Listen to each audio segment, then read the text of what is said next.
de, ¿no? Como nos decía Fer, una célula en reposo tiene un diferencial de potencial, una distribución asimétrica de cargas, y efectivamente el interior es más negativo que el exterior. Y lo que habíamos visto es que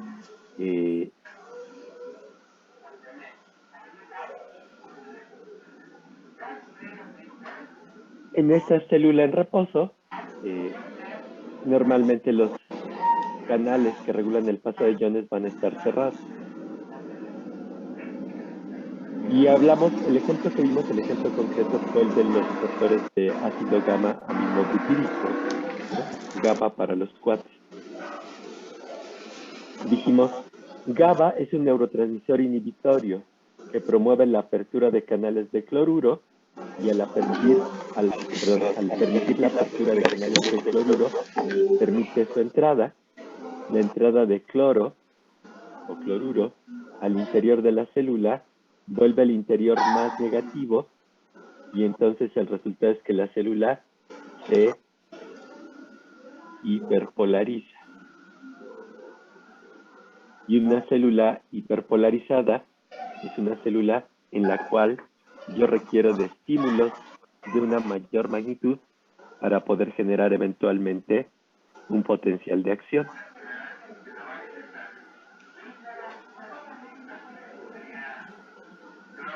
Y la otra cosa que me parece que sí alcanzamos a mencionar es que en el caso de los receptores de GABA, actúan como blancos farmacológicos para las benzodiazepinas, ¿no? Las benzodiazepinas básicamente lo que van a hacer es unirse a los canales de GABA en un sitio distinto al del neurotransmisor, pero el efecto es que van a inducir que el canal permanezca abierto por más tiempo. Luego entonces,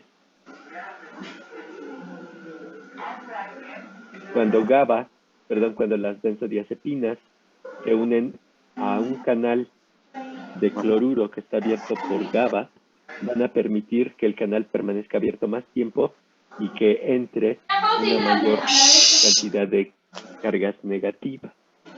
El resultado es que vamos a tener una mayor hiperpolarización.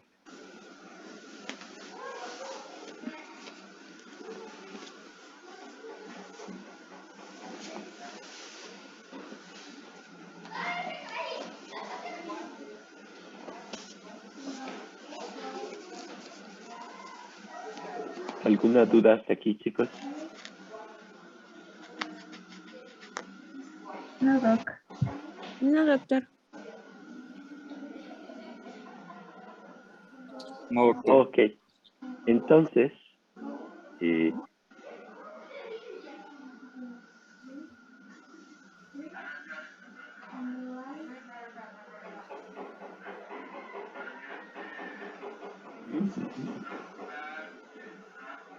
pues vamos a ver un último ejemplo para terminar con mecanismos de acción, y en este caso el ejemplo concreto es el de cómo funcionan los receptores opioides.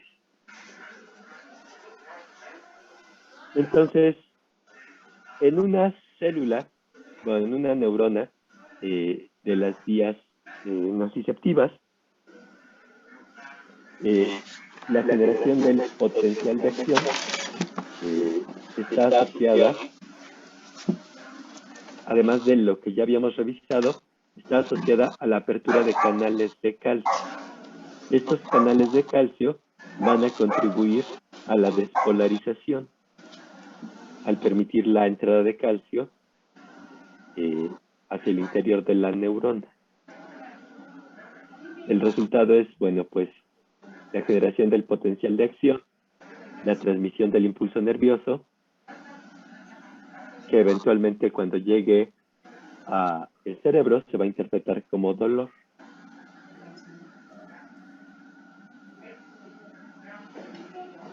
Esta apertura de canales de calcio es dependiente de los niveles de esta molécula de AMP cíclico. AMP cíclico. Esto es lo que ocurre en condiciones normales. Cuando los opioides se unen a su receptor, que es lo que estamos viendo en el segundo esquema, los receptores opioides, sobre todo los receptores muy opioides, son receptores que están asociados a proteínas G, pero a proteínas G inhibitorias. De tal manera que cuando se activa el receptor, los niveles de AMP cíclico disminuyen. Esta disminución de los niveles de AMP cíclico va a tener dos efectos. El primero es que los canales de calcio permanecen cerrados, lo cual impide la entrada de cargas positivas a la célula. Pero además, esta disminución en los niveles de AMP cíclico produce la apertura de canales de potasio. Y la apertura de canales de potasio permite la salida de cargas positivas. Y si estoy permitiendo la salida de potasio, ¿qué va a pasar con esta neurona?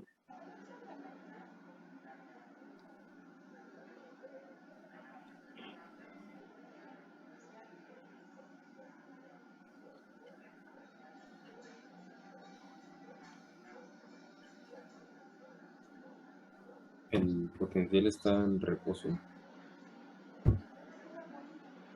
¿Por qué?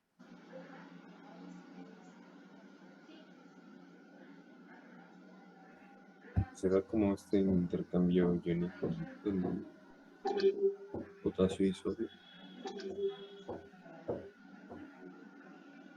Ok, pero si eso fuera cierto, entonces estaríamos diciendo que los opioides no tienen ningún efecto en la célula.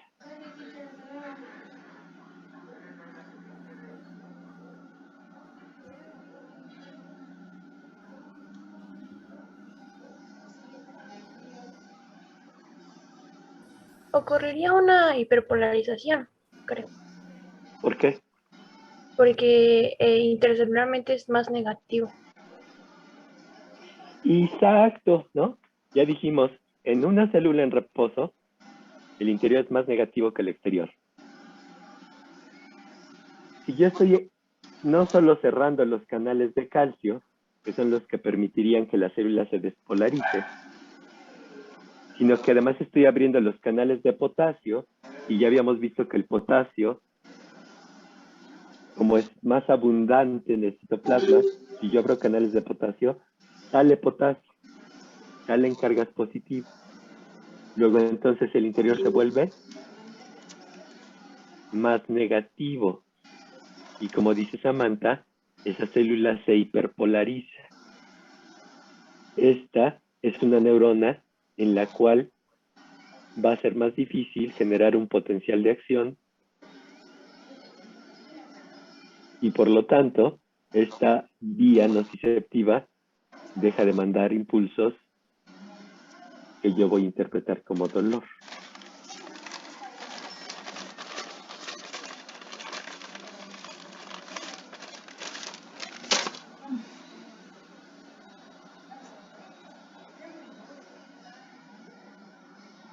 ¿Dudas?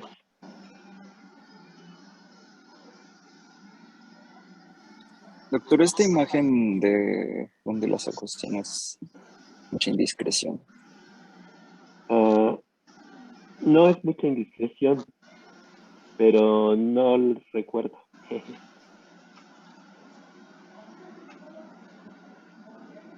No se preocupe.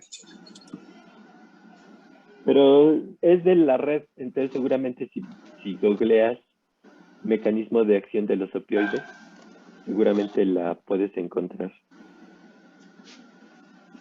Sí, doc, gracias.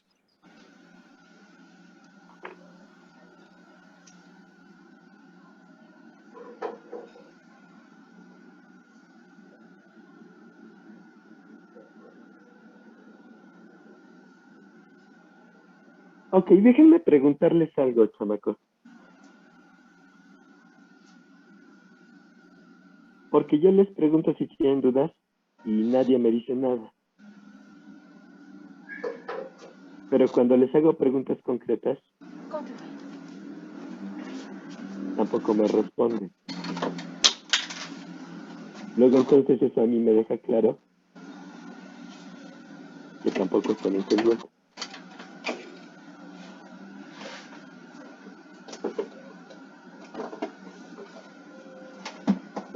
Derecha. ¿Qué hago con ustedes?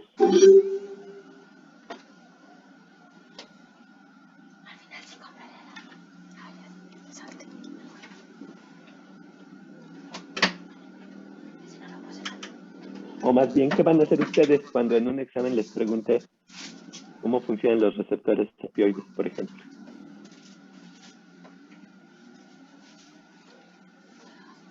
Cierra.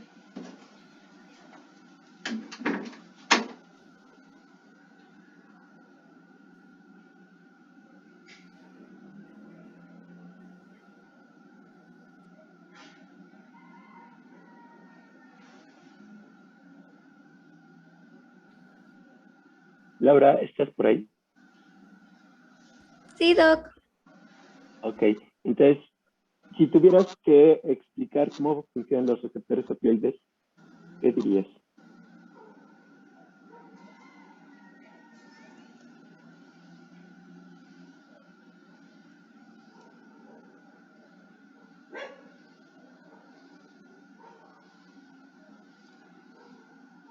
No, pues la verdad no podría explicarle.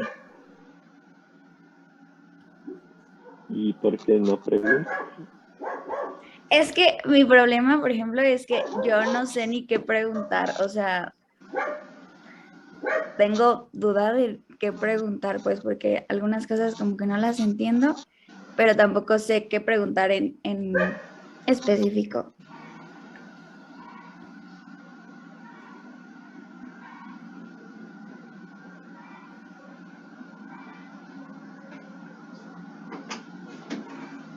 Ok, Frida, ¿andas por ahí?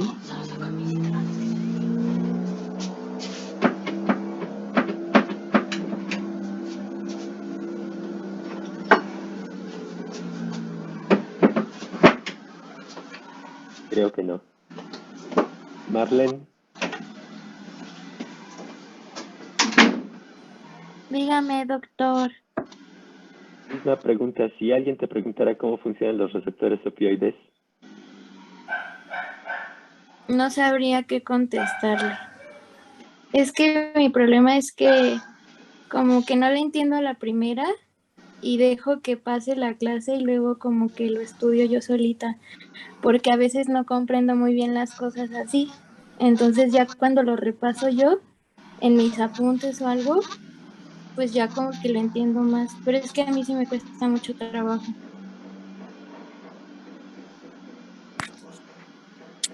ok. Mm, Alexis,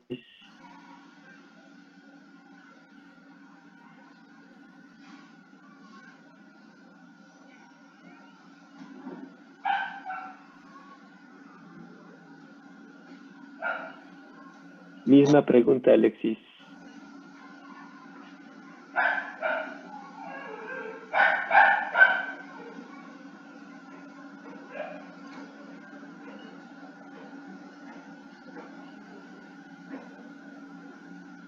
¿Sí se me escucha aquí? ¿Sí? Ay, qué bueno, porque me cambié el celular. Pues, o sea, sí, más o menos sí. Bueno, es que de por sí casi no le entiendo mucho a la clase, entonces igual lo estudio después y ya con eso sí lo podría explicar. Soy mucho de estudiar después de la clase, porque casi no le entiendo.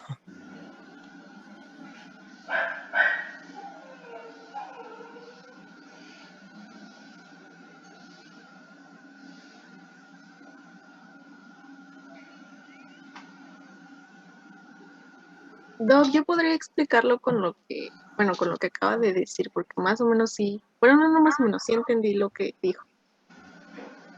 A ver, cuéntanos. Bueno, se supone que cuando uno, bueno, es que yo lo entendí desde una vez que me lo explicaron que los, ¿cómo se llaman? Las anestesias de, cuando uno anestesiaba, pues funcionaba así, que cuando los opioides se unen al receptor, bueno, específicamente los receptores MU, los niveles de AMP ciclasa pues disminuían y tenían los efectos que dijo ahorita, que los canales de calcio se cerraban y no permitían la entrada de cargas positivas, y los canales de potasio permitían que salieran las cargas positivas. Entonces esto causaba pues la hiperpolarización y la célula quedaba, bueno, se volvía negativa y ya no se generaba el potencial de acción, y entonces pues el paciente ya no sentía el dolor. Ok, pero entonces puedo concluir con toda seguridad que más de la mitad de ustedes no entiende absolutamente nada de la clase. No me lo dicen. Yo estoy aquí hablando como merolico.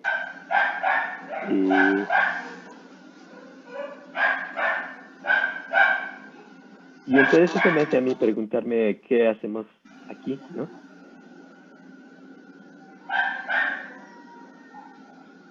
Si yo no los estoy ayudando de absolutamente nada.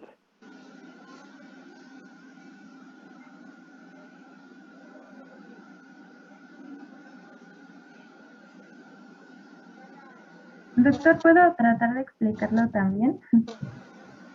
Adelante. Si gusta, yo también puedo intentarlo, Doc. Bueno, Después de mi compañera, si quiere. sí, bueno, por lo que ahorita dijo y por mis anotaciones, es que los opioides se unen al receptor y estos van a estar asociados a proteínas G, pero estas van a ser inhibitorias.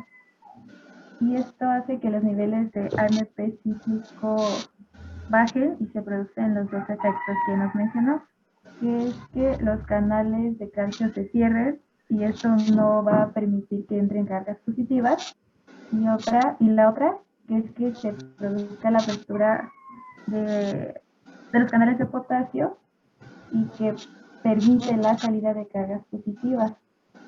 Y sale el potasio y eso hace que el interior se vuelva más negativo y la célula se hiperpolariza. Y por último, la vía nociceptiva deja de mandar como, el impulso que interpretamos como el dolor. Sí, efectivamente, si una neurona se hiperpolariza, requiere un estímulo de mayor intensidad para generar una señal. Ahora, a lo mejor este esquemita los ayuda un poquito más. Este esquemita me parece que es del Katzung, y están las dos acciones de los receptores opioides, tanto en las neuronas pre como en las neuronas postsinápticas. Entonces, la idea aquí es los neurotransmisores, ¿no?, excitatorios, como el glutamato, generan un potencial de acción, ¿no?, que está aquí como una respuesta excitatoria. Aquí en las neuronas postsinápticas, donde apenas tendría que empezar el potencial de acción, el efecto de la activación de los receptores opioides es la apertura de los canales de potasio. Si yo abro canales de potasio, salen cargas positivas y el interior se vuelve más negativo. Entonces, esta célula está hiperpolarizada y por lo tanto el estímulo que necesito para generar este potencial de acción tendría que ser más grande. Por lo tanto, es más difícil que esta neurona responda, que genere un potencial de acción.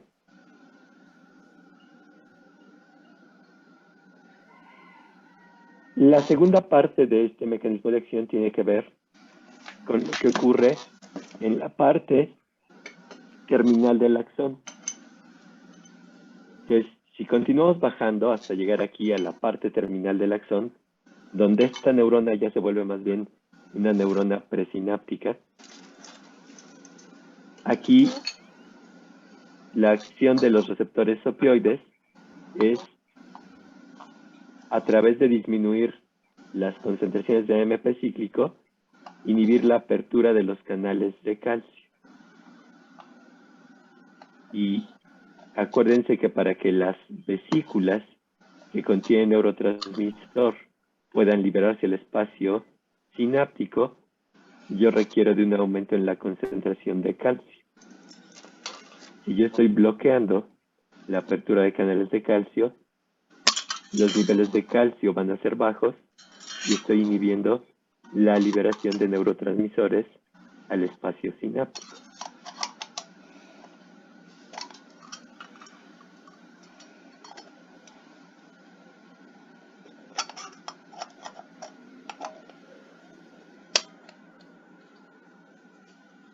Disculpe, doctor, ¿puede repetir lo último que dijo, por favor? Sí, la idea aquí es que bueno, creo que habíamos mencionado en la clase anterior que para que el potencial de acción o el impulso excitatorio pase de la neurona pre a la neurona post, yo tengo que liberar este neurotransmisor. Pero acuérdense, los neurotransmisores están normalmente almacenados en vesículas y estas vesículas necesitan fusionarse a la membrana externa para liberar los neurotransmisores. Y este proceso requiere que las concentraciones de calcio en el citoplasma aumenten.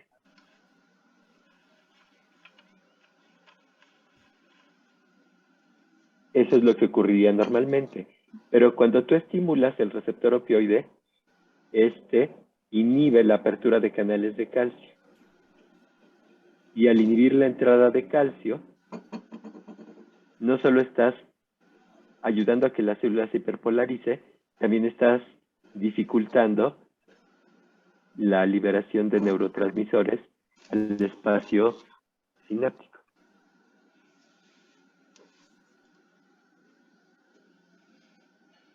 Sí, doc. Doc, ¿y qué es lo que hace abrir los canales de potasio? ¿El mismo receptor opioide? Sí, el receptor opioide, es decir, no sé si te acuerdas que por ahí habíamos mencionado que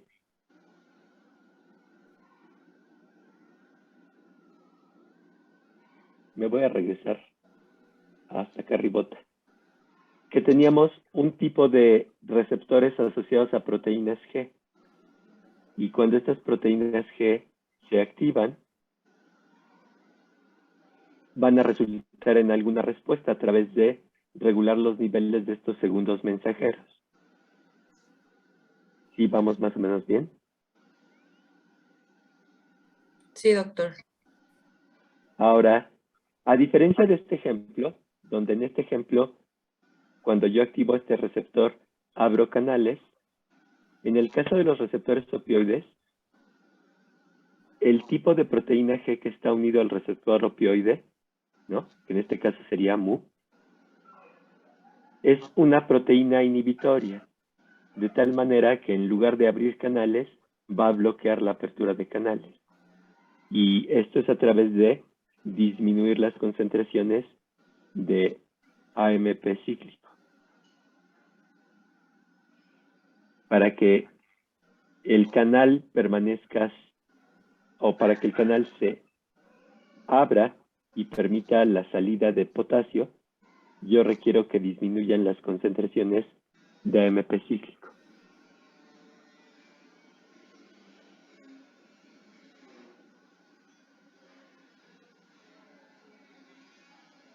mejor o... Sí, Doc, sí, ya entendí. Sí, Gracias. mejor.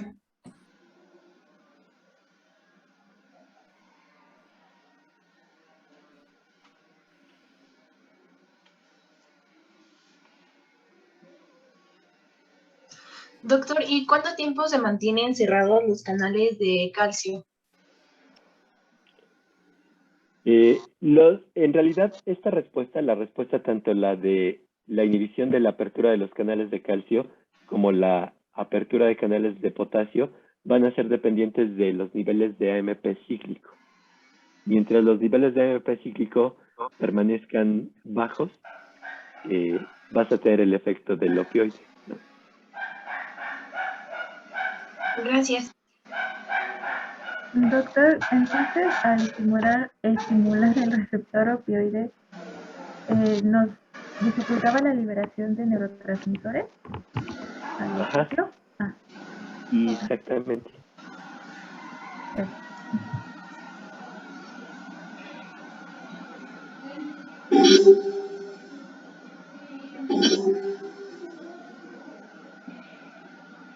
Ok. ¿Algo que nos esté faltando o que quieres agregar, doctor?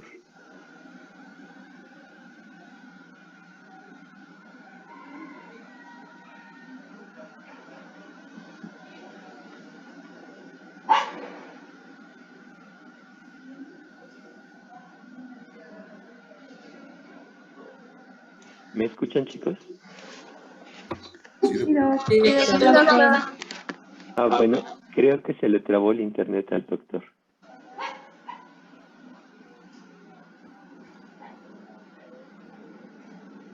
Sí, eso parece. Hola. Bueno.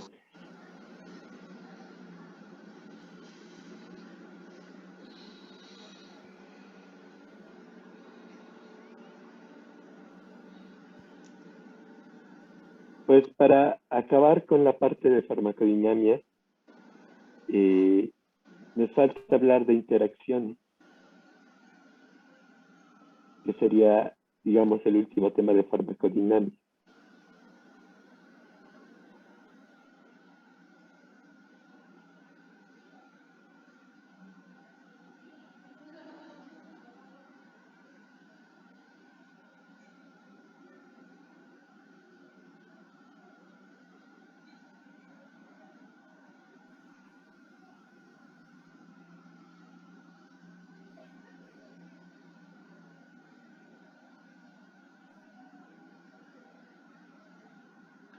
Ahora, yo quisiera recordarles que lo ideal es que ustedes estudien antes de la clase, ¿no?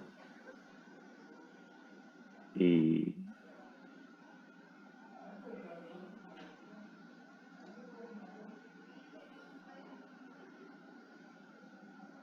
normalmente les aviso, ¿no? Lo que vamos a revisar. Entonces, yo creo que sería ideal que ustedes estudiaran antes de la clase, en lugar de estudiar después de la clase. Porque eso nos enriquecería a todos.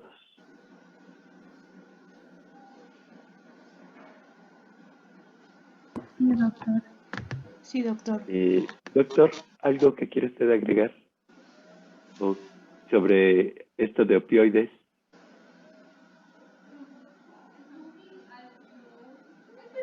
Tiene el micrófono apagado, doctor. No, estaba diciendo que la explicación está bien. El esquema es bastante claro, ¿no? Y la explicación escrita ahí, pues los que puedan entender inglés, pues ya se completa todo. Eso es. Ok. ¿Se va a quedar usted ahorita con ellos? O Sí, si quieres, puedo introducirlos en cuanto a las interacciones para que ya más o menos entiendan lo que viene más adelante, ¿no? Perfecto. Entonces, pues lo dejo con ellos un ratito. Muy ¿Vale? bien, muchas gracias. Bueno.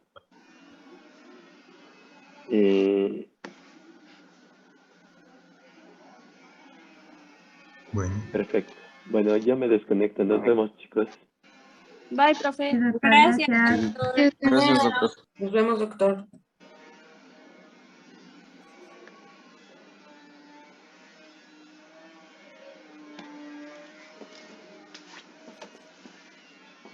muy bien. Pues entonces tentativamente vamos a hablar un poquito de interacciones. Aunque de alguna manera el término pues ya explica de lo que se trata, ¿no? Una interacción es la modificación o alteración de dos sustancias o efecto de dos sustancias cuando se administran juntas, ¿no? Eso es. Este término de interacciones o el tema en general tiene mucha importancia en terapéutica desde que definitivamente el hombre se está volviendo dependiente para conservar la salud de los medicamentos. ¿Sí? Antes, digamos, en el siglo XIX, XVIII, así, no había tantas personas que tomaran tantos medicamentos, porque no existían, ¿verdad? Sí, en el siglo XVIII la esperanza de vida era como de 55, 60 años. Con el avance de la ciencia, conocimientos de patología y de medicamentos nuevos, obviamente la esperanza de vida aumentó. ¿Algunos saben cuál es la esperanza de vida del mexicano en este momento? 50 años. ¿Cuántos? 50. No. 70 años. 80, ¿no? Según yo es de 80. 70. No llega tanto como 80, es como 76, 77 años. ¿Sí? Esa es la esperanza de vida. Todavía en la época de la revolución, digamos hace 100 años, la esperanza de vida no llegaba a los 60 años, como 57. ¿Sí? ¿Qué factores hicieron que antes la esperanza de vida fuera menos o mucho menor? Pues que antes no existía como el avance científico respecto a los medicamentos y la gente pues se moría muy fácilmente, hasta con una infección que se complicaba, pues la gente se moría y pues muy joven, o incluso en los partos, las mujeres pues morían a falta de la anestesia o incluso hasta los bebés.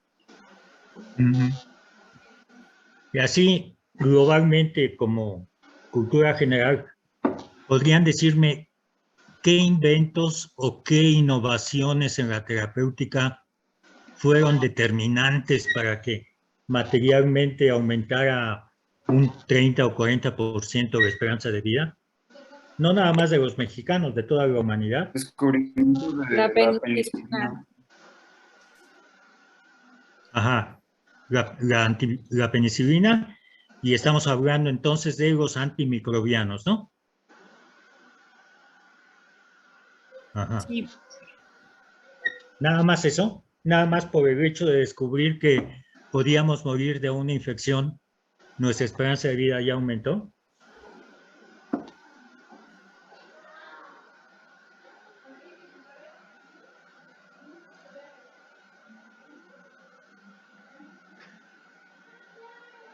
Hubo otro muy importante.